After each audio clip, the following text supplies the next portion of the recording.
करें। सबसे पहले हम नेशनल अफेयर्स डिस्कस करते हैं। जैसे अगर हम देखें तो हमारे एमएसएमई मिनिस्टर नारायण राणे जी, इनके द्वारा भी एक CGTMSE स्कीम लॉन्च की गई। और ये बेसिकली स्कीम क्या है? Credit guarantee fund transfer for micro and small enterprise. मतलब जो हमारे माइक्रो और स्मॉल एंटरप्राइज हैं उनके लिए लोन्स प्रोवाइड कराने की यहाँ पे बात की गई। ठीक है। एंड ये मुंबई महाराष्ट्र में स्कीम को लॉन्च किया गया। This scheme was launch on the lines of an additional corpus of 9,000 crore rupees. 9,000 crore रुपए अलग से कॉर्पस इसके एडिशनल लॉन्च किए गए हैं ताकि जो लोन्स हैं हमें एमएसएमई सेक्टर्स को प्रोवाइड कराने के लिए वो दिए जा सके। इसी स्कीम के अंडर कुछ अलग से मेजर्स भी लिए गए, जैसे reduction in the guarantee fees, जो कि पहले up to 1 crore rupees by 50% से उसको रिड्यूस कर दी गई है। अब वो सिर्फ 0.37% पर एनएम रह गई है। ठीक है, गारंटी फीस। देन जो सीलिंग थी उसको बढ़ा दिया है from 2 crore to 5 crore rupees. Enhancing the threshold limit for claim settlement without initiating of legal action to 10 lakh rupees. ठीक, यहीं पर CGTMSE ने इन्होंने कोलैबोरेट किया किसके साथ? National institute for micro small and medium enterprise के साथ, MSME के साथ ऑफ हैदराबाद तेलंगाना, ताकि एक सेंटर को सेटअप किया जा सके of financial inclusion for MSME। ठीक है, चलिए नेक्स्ट पे आते हैं। अभी रिसेंटली किनके द्वारा 91 न्यू 100 वॉट के FM ट्रांसमीटर्स को इनॉग्रेट किया गया फॉर ऑल इंडिया रेडियो। ठीक है, ऑल इंडिया रेडियो के 91 नए 100 वॉट के ट्रांसमीटर्स को भी इनॉग्रेट किया गया है 85 डिस्ट्रिक्ट्स में ऑल ओवर इंडिया, जहां पे अगर हम देखें तो 18 स्टेट्स एंड 2 यूनियन टेरिटरीज में ये इनॉग्रेट करे गए हैं। यहीं पर इससे क्या होगा, जो कनेक्टिविटी है ना उसमें बहुत ज़्यादा बूस्ट मिलेगा। एंड लोकेशन जहां पर अभी तक कनेक्शन नहीं जाता था वहां तक भी यहाँ पर रेडियो की कनेक्शंस को, रेडियो के सिग्नल्स को पहुँचाने की बात की गई। ठीक है, और बेटर तरीके से सिग्नल जाएगा। इससे क्या होगा, कनेक्टिविटी बढ़ेगी। इवन अगर आप देखें तो स्टेट्स जैसे बिहार, झारखंड, उड़ीसा, हरियाणा, राजस्थान, यूपी, उत्तराखंड, ठीक है, जम्मू एंड कश्मीर, लद्दाख, मध्य प्रदेश, यहाँ पे इनको लगाने की बात की गई। करेक्ट। अपार्ट फ्रॉम दिस, इससे 2 करोड़ कुछ भी लोग से ज़्यादा लोगों को यहाँ पे बेनिफिट मिलेगा। एंड इसका जो कवरेज पॉइंट है 35,000 स्क्वायर किलोमीटर से भी ज़्यादा बढ़ जाएगा। एक और चीज़, हम जो मन की बात होती है प्राइम मिनिस्टर नरेंद्र मोदी की, वो भी आपकी रेडियो पे आती है, राइट। और मन की बात का 100th एपिसोड है अभी, तो यहीं पर एक 100 रुपीज़ का कॉइन, कॉमेमोरेटिव कॉइन भी लॉन्च किया गया। और ड्यूरिंग दिस आमिर खान, जो कि काफ़ी फेमस एक्टर हैं, उनको एज अ चीफ गेस्ट भी यहाँ पर बुलाया गया है। ठीक। और फिर जैसे PM मोदी जो ये आपकी मन की बात के थ्रू और रेडियो के थ्रू बात करते हैं, तो इससे लोगों में इंफॉर्मेशन पहुंचाने का भी काम किया जाता है। टाइमली इंफॉर्मेशन प्रोवाइड की जाती है, to the point information provide की जाती है। और अपार्ट फ्रॉम दिस, जब ये रेडियो लग जाएंगे, सिर्फ मन की बात में ही नहीं, जो फार्मर्स हैं उनको आपकी वेदर की भी इंफॉर्मेशन प्रोवाइड की जा सकेगी ऑन द स्पॉट।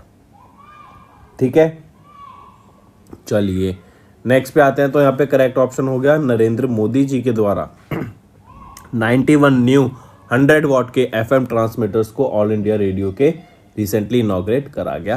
कितने डिस्ट्रिक्ट्स में? 85 डिस्ट्रिक्ट्स में, जो कि 18 स्टेट और 2 यूनियन टेरिटरी में लोकेटेड है। नेक्स्ट आ जाता है इंडिया का पहला केबल स्टेड NG खाद रेलवे ब्रिज कब तक रेडी हो जाएगा? तो याद रखना है, ये इंडिया का पहला केबल स्टेड NG खाद रेलवे ब्रिज है। ये रेडी हो जाएगा मई 2023 तक। ठीक है, 400 करोड़ रुपए की लागत से इसको बनाया जा रहा है। 725 मीटर इसकी लेंथ रहेगी इस पर्टिकुलर ब्रिज की, राइट। और ये इंडिया का पहला केबल स्टेड ब्रिज रहेगा, जो कि कटरा को कनेक्ट करेगा किससे? रियासी से। ठीक है, कटरा को रियासी से कनेक्ट करने वाला ये पोर्शन, ये ब्रिज रहेगा। अब ये किस रिवर के ऊपर है? तो ये अंजी रिवर के ऊपर रहेगा, ये भी याद रखना। और जो आपकी अंजी रिवर आ जाती है, ये एक ट्रिब्यूटरी है किसकी? चेनाब की। ठीक है, ये चेनाब की आपकी ट्रिब्यूटरी रहेगी। तो काफ़ी इंपॉर्टेंट, याद रखना। कतरा रेशी को कनेक्ट करेगा, 400 करोड़ की लागत से बनाया जा रहा है, 725 मीटर ये लंबा रहेगा। अंजी रिवर पर होगा और ये इंडिया का पहला cable stayed Anji Khad railway bridge है जो कि मई 2023 तक बन के रेडी हो जाएगा। ये सारी इंफॉर्मेशन है जो आपको याद रखनी है इससे रिलेटेड। मूविंग ऑन, नेक्स्ट आ जाते हैं इंटरनेशनल अफेयर्स पर। अभी रिसेंटली एक अर्जेंट नीड है to check tax evasion illicit fund flows by developing nations as per OECD रिपोर्ट। OECD के द्वारा, OECD क्या है, organisation for economic cooperation and development. इनके द्वारा अभी OECD के द्वारा एक रिपोर्ट रिलीज की गई जिसमें बताया गया कि जो एशिया की कंट्रीज है ना उसमें टैक्स इवेजन बहुत ज़्यादा होता है। लोग अपने पैसे को एक जगह से दूसरी जगह ऑफशोर बहुत ज़्यादा ट्रैवल कराते हैं टैक्स बचाने के लिए, एंड जो टैक्स हमका अमाउंट पे करना चाहिए वो पे नहीं हो पाता, जिसकी वजह से हमें एशिया की जो फाइनेंशियल वेल्थ है उसमें हमें 4% का लॉस देखने को मिला ड्यू टू ये टैक्स इवेजन। ठीक है, यहीं पर अगर हम देखें OECD ने रिलीज किया first edition of this report जो कि है the tax transparency in Asia 2023 Asia initiative progress report. यहाँ पे बताया गया there is a urgent need to check tax evasion and illicit financial flows specially by Asian nations which lost an estimated of 25 billion euro in revenue in 2016 alone। ठीक है, तो याद रखेंगे इसको। इवन अगर आप देखेंगे तो ये जस्ट एशिया में नहीं हर कंट्री में होता है। टैक्स बचाने के लिए हर कोई आदमी कुछ ना कुछ उपाय इधर उधर ढूंढता रहता है। करेक्ट। एंड इसी के बारे में अगर हम देखें जो कोविड-19 पेंडेमिक था उसने जो जियोपॉलिटिक क्राइसिस है ना वो बहुत ज़्यादा बढ़ गई है। हमने देखा कि यूएस ने इतना सारा यूएसए के डॉलर्स जो हैं वो प्रिंट किए हैं, उसकी वजह से अगर हम देख रहे हैं अभी जो क्राइसिस आ रही है वो सारी क्राइसिस चल रही है लोगों को। फिर आप देखेंगे इतना ज़्यादा मनी जो प्रिंट हुई है उसकी वजह से जो इन्फ्लेशन है वो बहुत ज़्यादा हाई हो गया है। अभी यूएस कह रहा है कि हमें जो डेप्ट सीलिंग है अपनी वो टच कर रहे हैं, उसको इंक्रीज़ करने की बात की गई बाय ऑलमोस्ट 1.2 ट्रिलियन डॉलर से। ठीक, तो ये क्या है, सिग्नल करता है कि जो पैसा आने वाले टाइम में वो बहुत इजीली अवेलेबल हो रहा है और वो बहुत ज़्यादा क्वांटिटी में अवेलेबल हो रहा है। तो जो इन्फ्लेशन है वो बहुत ज़्यादा हाई पर है। ठीक है, मतलब महंगाई बहुत ज़्यादा हाई पर है एंड आने वाले टाइम में ये महंगाई और बढ़ने वाली है। Correct. Coming back to tax invasions की टैक्स को बचाना पड़ेगा और टैक्स अगर लोग पे करेंगे तभी तो उस कंट्री के पास पैसा आएगा, सरकार के पास आएगा पैसा, ताकि वो और डेवलपमेंट प्रोजेक्ट्स में उस पैसे को लगा सके। नेक्स्ट आ जाते हैं। आरबीआई ने अभी recently remove the restrictions on individuals from opening interest earning FCAs in IFSC. I repeat, अभी रिसेंटली आरबीआई ने रिस्ट्रिक्शंस जो थी on individuals for opening interest earning foreign currency accounts वो हटा दी गई हैं। ठीक है, इससे क्या होता था कि जो आईएफएससी में आप इन्वेस्टमेंट कर सकते हैं under the liberalised remittance scheme. RBI ने has also removed the condition of any funds lying idle in the FC account for a period of 15 days. यहीं पर याद रखेंगे RBI will help the banks at IFSC mobilise liabilities and also give them cheaper access to funds and in turn allow them to lend at more competitive rates। ठीक है, चलिए next पे आते हैं। नेक्स्ट अगर आरबीआई की यहीं पे बात करें तो आरबीआई गवर्नर कौन रहेंगे? शक्तिकांत दास। 4 डेप्टी गवर्नर्स हैं इसके, हेडक्वार्टर मुंबई महाराष्ट्र में, और 1 अप्रैल 1935 को ये इस्टेब्लिश किया गया था। ठीक है, चलिए नेक्स्ट एनपीसीआई इंटरनेशनल। एनपीसीआई कब लॉन्च किया गया था? National payment corporation of India 2008 में। एनपीसीआई इंटरनेशनल ने पार्टनर किया किस ऑर्गेनाइजेशन के साथ? To facilitate global e commerce payment through UPI. तो याद रखना वो है पीपीआरओ। पीपीआरओ आपकी एक पेमेंट कंपनी है।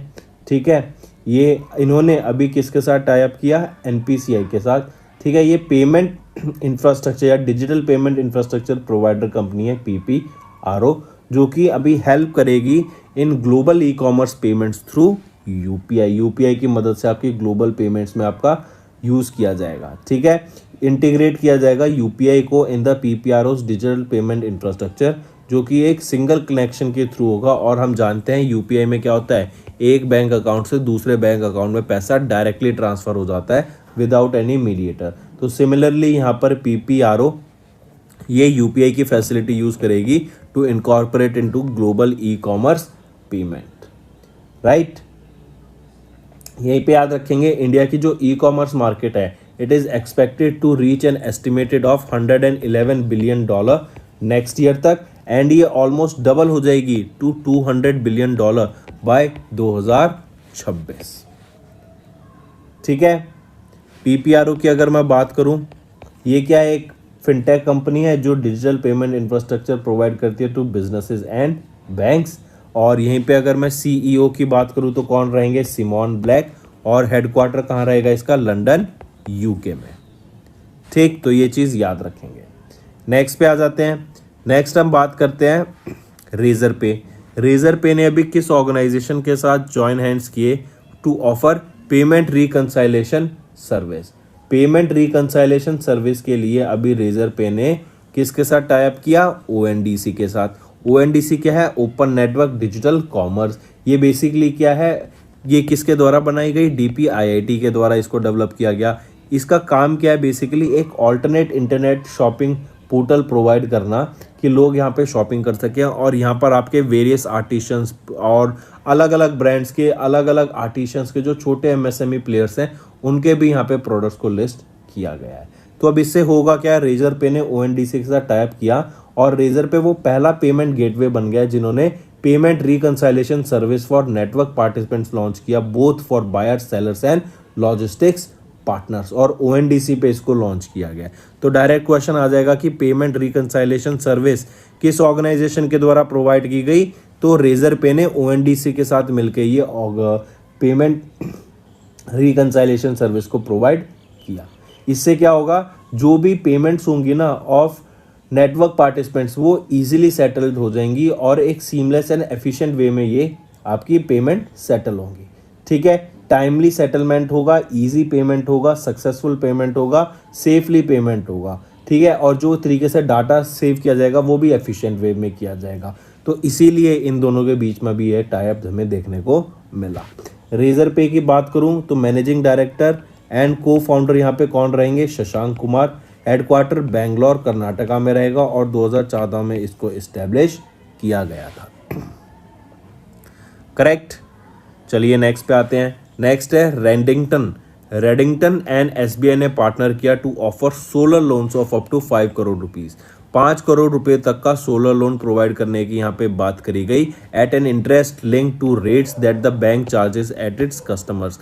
मतलब अगर हम देखें 9.5 से 10% के बीच में यहाँ पे 5 करोड़ रुपए तक का लोन प्रोवाइड करने की बात की गई रेडिंगटन लिमिटेड ने किसके साथ मिलके, SBI बैंक के साथ मिलके। ठीक, अब इससे क्या होगा कि सोलर लोन से दुनिया हम जानते हैं कि ग्रीन एनर्जी पे शिफ्ट करना चाहती है, क्लीन फ्यूल पे शिफ्ट करना चाहती है, इसीलिए जो सोलर पैनल्स के आगे वाले टाइम में जो डिमांड है वो भी आप देखेंगे ग्रो करेगी। हर घर में आप देखेंगे आने वाले 10 से 15 सालों बाद कि हर घर की छत पे कम से कम एक सोलर पैनल तो आपको देखने को मिलेगा ही मिलेगा, क्योंकि ये क्लीन सोर्स ऑफ एनर्जी है और ये अनलिमिटेड फॉर्म में हमें एनर्जी मिलती है जो कि हम यूज़ कर सकते हैं।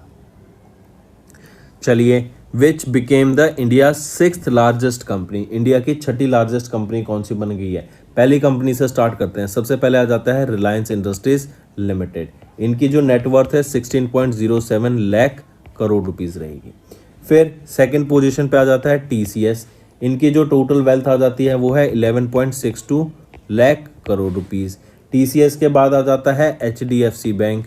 HDFC bank 9.28 lakh crore rupees.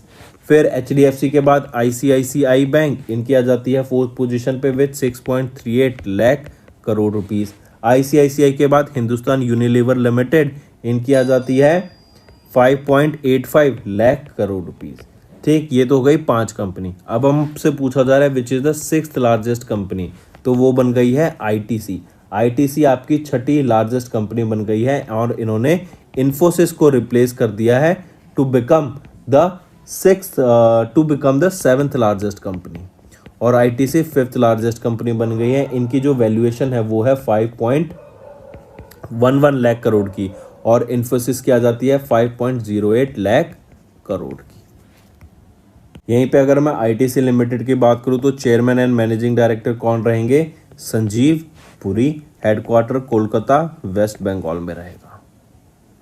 ठीक है, चलिए नेक्स्ट पे आते हैं। नेक्स्ट है 68 हुंडई फिल्म फेयर अवार्ड्स की अगर हम बात करें तो अभी ये रिसेंटली अवार्ड्स हुए थे। 68th एडिशन हमें इन अवार्ड्स का देखने को मिला था, मुंबई महाराष्ट्र में हुए थे। और मुंबई महाराष्ट्र में कहाँ पर, जियो वर्ल्ड कन्वेंशन सेंटर में ये अवार्ड्स देखने को मिले थे।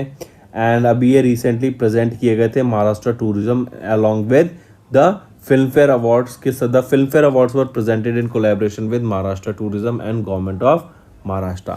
इनको को होस्ट किया गया था बाय सलमान खान, आयुष्मान खुराना एंड मनीष पॉल। ठीक है, यहीं पर गंगूबाई मूवी जो कि संजय लीला बंसाली के द्वारा अभी डायरेक्ट की गई थी, उसमें आलिया भट्ट आपकी एक्ट्रेस थी, स्टार कास्ट थी। उनको अलॉन्ग विद अदर मूवी को 10 ट्रॉफी से सम्मानित किया गया, बेस्ट फिल्म के लिए, बेस्ट डायरेक्टर के लिए, बेस्ट एक्ट्रेस के लिए भी। ठीक है, चलिए नेक्स्ट पे आ जाते हैं। Green world award 2023। Green world award की अगर हम बात करें तो इंडिया की PGCIL, CMRL एंड वेदांता, इन तीनों को अभी बैक किया गया विद डिफरेंट कैटेगरी से under this green world awards. अब देखो इसी की अगर हम बात करें तो सबसे पहले याद रखना, ग्रीन ऑर्गेनाइजेशन लंदन UK के द्वारा प्रेजेंट किए जाते हैं ग्रीन वर्ल्ड अवार्ड्स। ठीक है, मियामी इंटरनेशनल एयरपोर्ट इन USA, वहाँ पर ये प्रेजेंट किए गए। फिर यहीं पे याद रखेंगे वेदांता लिमिटेड। वेदांता लिमिटेड, इनको अभी ग्लोबल गोल्ड अवार्ड से सम्मानित किया गया in the environmental policy and management category के लिए। ठीक है, वहीं पर अगर हम बात करें पावर ग्रिड की, एक महारत्ना कंपनी है, इनको ग्लोबल गोल्ड अवार्ड से सम्मानित किया गया इन द CSR कैटेगरी, जो कि है कॉर्पोरेट सोशल रिस्पॉन्सिबिलिटी कैटेगरी। फिर थर्ड पोजीशन पे याद रखेंगे Chennai metro rail limited, CMRL, इनको सम्मानित किया गया ग्लोबल सिल्वर अवार्ड से in the environment policy and management category. Gold award से मिला वेदांता लिमिटेड को और सिल्वर से मिला Chennai metro rail corporation limited या चेन्नई मेट्रो रेल लिमिटेड को। ठीक है, तो ये कुछ अवार्ड्स आपको ध्यान में रखने हैं। अगर यहीं पे मैं ग्रीन वर्ल्ड अवार्ड्स की बात करूं तो ये किसी इंडिविजुअल को, ऑर्गेनाइजेशन को, गवर्नमेंट को, इंडिविजुअल को नहीं, कंपनी को, ऑर्गेनाइजेशन या गवर्नमेंट रिकॉग्नाइज बॉडीज को इन्वायरमेंटल बेस्ट प्रैक्टिस अवार्ड से सम्मानित किया जाता है। और ये अवार्ड दिया जाता है कि इन्वायरमेंट के लिए जो इन ऑर्गेनाइजेशन ने वर्क किया है, चाहे वो सिर्फ पेड़ लगाने से रिलेटेड हो या फिर कोई और एक रिस्पॉन्सिबिलिटी इन्होंने संभाली हो या बड़े स्केल पे जो चेंज लाया है जिससे इन्वायरमेंट पे इम्पैक्ट पड़ा हो, उसके लिए ये अवार्ड से सम्मानित किया जाता है। नेक्स्ट आ जाती हैं नेली बेंदापुरी।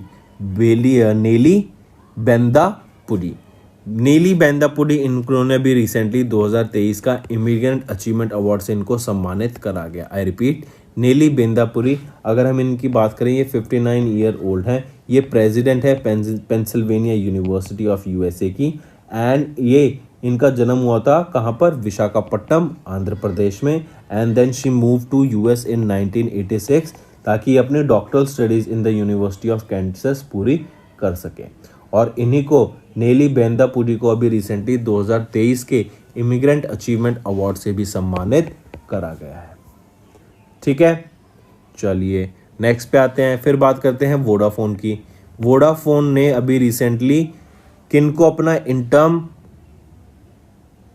CEO अपॉइंट किया था, वो थी मार्गरेटा डेला वॉले।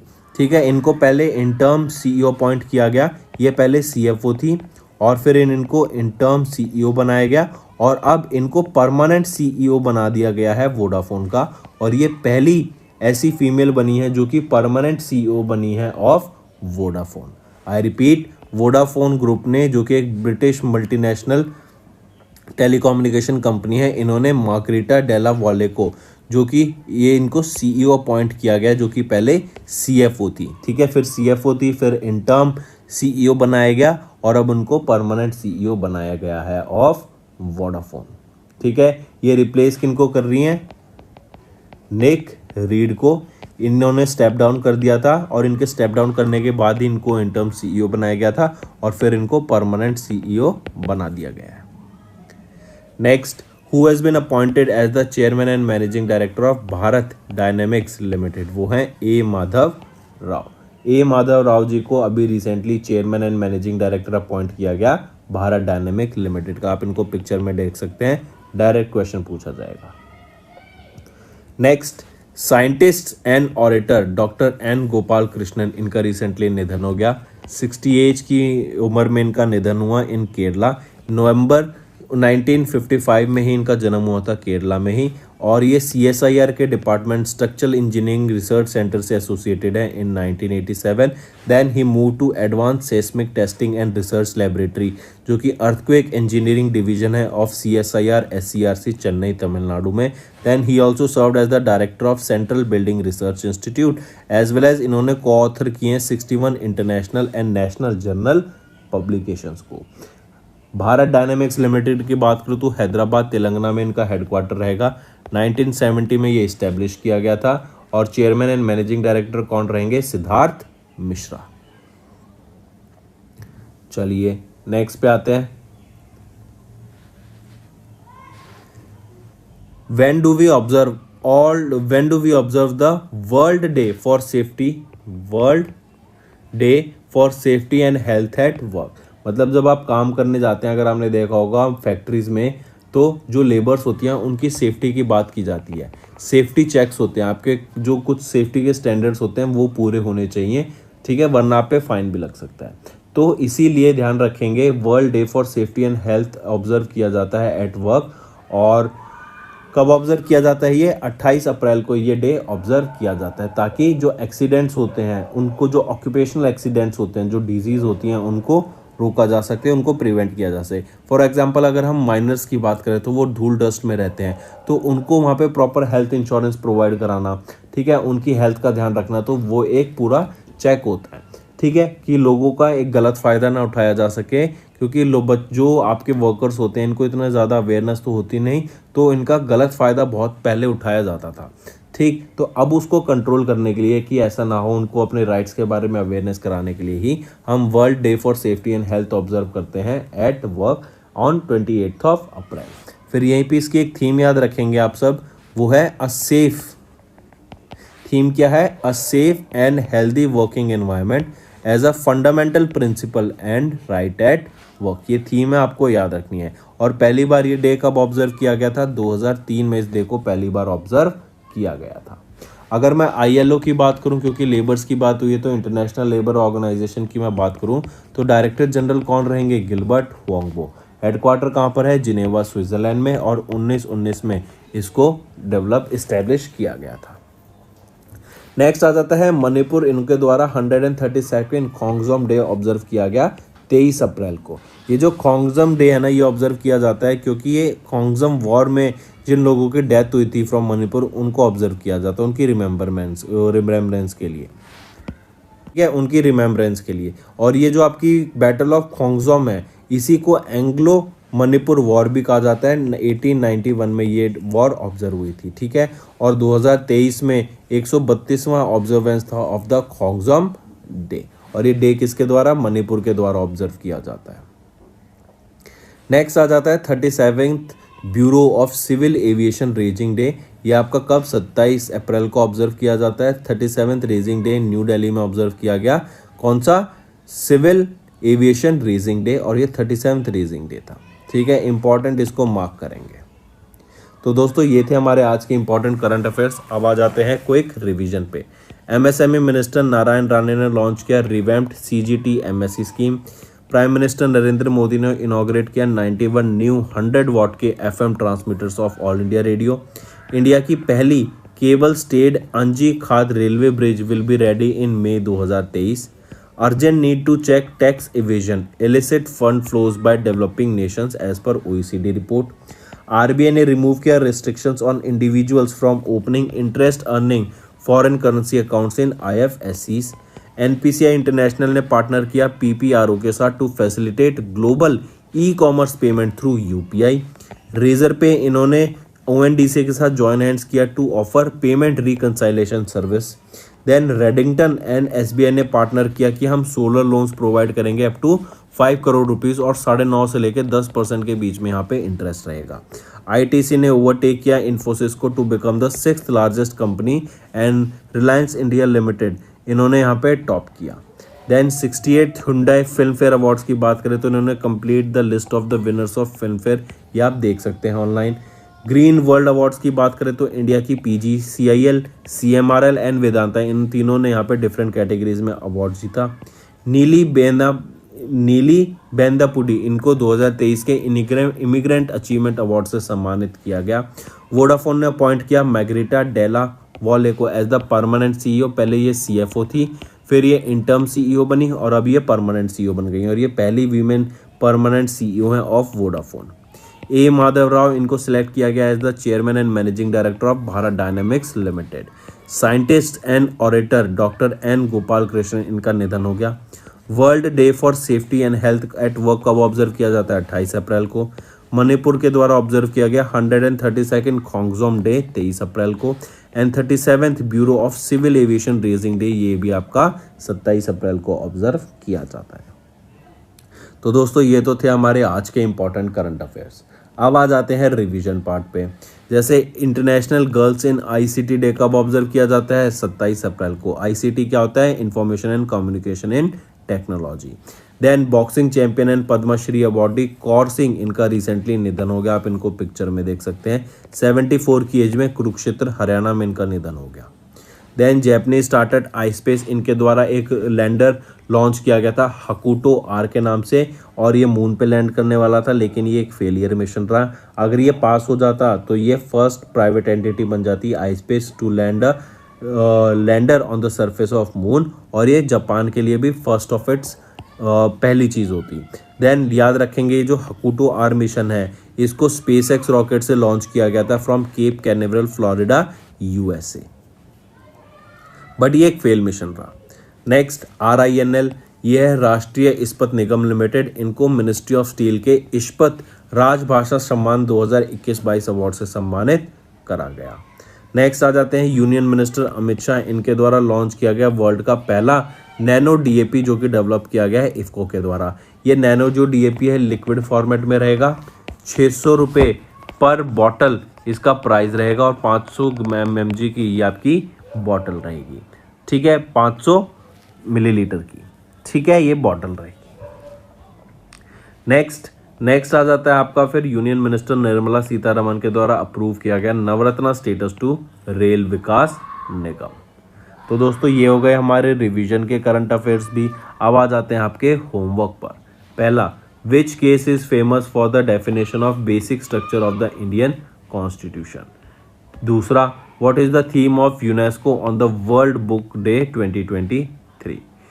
तीसरा, which country is the host of the Asia Pacific leaders conclave on malaria elimination.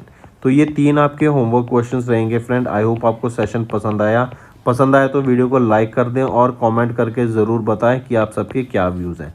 Session पसंद आ रहा है और कुछ सीखने को मिल रहा है तो